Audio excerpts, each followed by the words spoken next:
정청래가 이렇게 이야기했습니다. 정부의 임대주택 정책 관련해서 내 지역구에 또 임대주택을 정청래가 또 반발을 했죠. 그리고 김종천 과천시장도 최악의 청사 개발 방안이다 정면 비판을 했습니다. 마포는 디지털 미디어 시티다. 그걸로 거듭나고 있는데 임대주택이 웬 말이냐. 디지털 미디어 시티에는 집이 있으면 안 돼? 그럼 뭐 로봇들만 살아야 돼? 뭐 자판기만 있어야 되나? AI 컴퓨터들만 나다녀야 되는 거야? 디지털 미디어 시티에 집이 있으면 안 되는 거야? 집이 있으면 안 된다는 거예요? 임대주택이 있으면 안 된다는 거예요?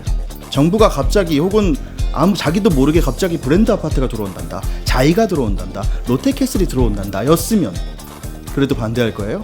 디지털 미디어 시티니까? 사람들이 살면 안 되는 거야? 임대주택이 혐오시설입니까 여러분? 임대주택이 들어오면 안 돼요? 정청래의 논리가 뭐냐면 이미 임대주택이 46%나 있다. 더 있으면 안 돼? 임대주택이 99%이면 안 돼? 100%이면 안 돼요? 임대주택이 쓰레기장이에요? 뭐 원전이야?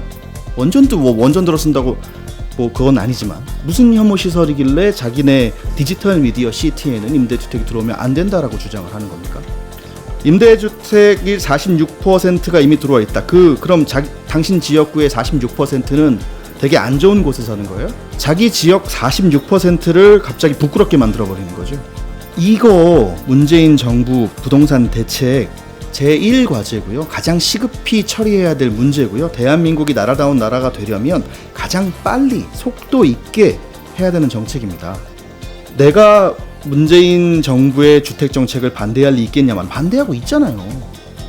이게 무슨 말장난이야. 이게 반대지. 그럼 뭐가 반대야? 길거리에서 투쟁이라도 하려고? 금태섭 그렇게 비판해놓고 조선비즈 문파 정청래도 뿔났다. 그러니까 문파가 정청래한테 뿔난 게 아니고요. 문재인 대통령의 주택 정책이 문파인 정청래도 뿔나게 했다. 과거에 정청래 의원이 문재인 대통령 많이 도와줬잖아. 과연 그럴까요? 매일경제 2015년 5월 기사입니다. 정청래가 한 워딩입니다. 정청래 문재인 두고 노무현 명찰 달고 호가호의. 정청래가 한 말입니다. 2015년 5월 이때 한 번 한 거 아니야. 한 번 말 실수할 수 있지. 그럴까요? 2015년 2월입니다. 정청래 문재인 향해서 이승만 박정희 참배는 일본 신사참배 비유까지. 이런 사람이 문파라고요?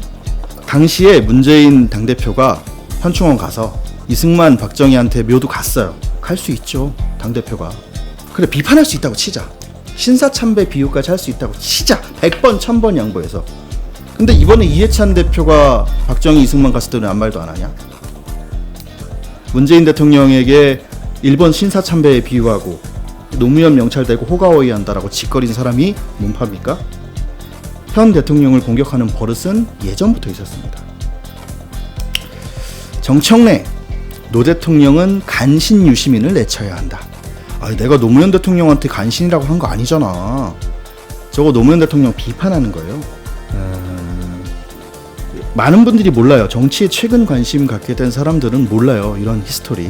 참여정부 평가 포럼을 두고 정청래가 이거 다시 노무현 대통령 정치하려는 거 아니냐? 신당 만들려고 하는 거 아니냐? 새로운 당, 영남 기반으로 한 당 만들려고 하는 거 아니냐? 이렇게 이야기한 겁니다. 간신 유시민을 내쳐야 한다. 당시 노무현 대통령은 모욕적이다라고 표현하셨습니다. 정청래 본인 홈피에 있던 글이 있었습니다. 지금은 지웠더군요. 자료면 없어요. 청와대 측근 비서실 대통령 똑바로 모셔라. 청와대 측근 비서실. 당시 비서실장 누구다? 문재인 대통령. 문재인 실장을 당시 실장을 비판하는 겁니다.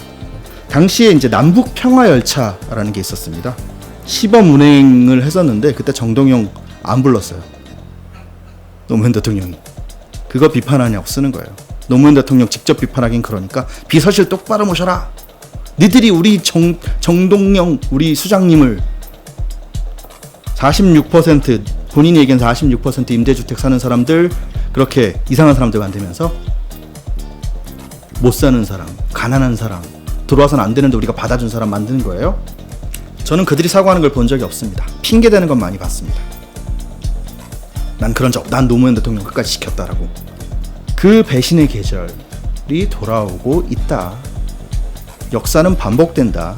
봄, 여름, 가을, 겨울 계절이 반복되듯 정치의 역사도 반복된다. 선거, 승리, 패배, 빚, 암흑, 배신, 이 계절은 돌고 돈다.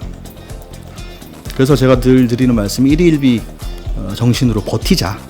스트레스 받지 말고 끝났다고 생각하지 말고 이 싸움 안 끝나는 싸움이다. 계속 도는 거예요. 배신의 계절은 계속 올 겁니다. 이 배신의 계절 초입인데요. 아직 시작 안 했어요. 배신의 계절 초입, 잽이 들어온 거죠. 강력하게 대응해야 한다. 이 정도 발언 할 수 있는 거 아니야?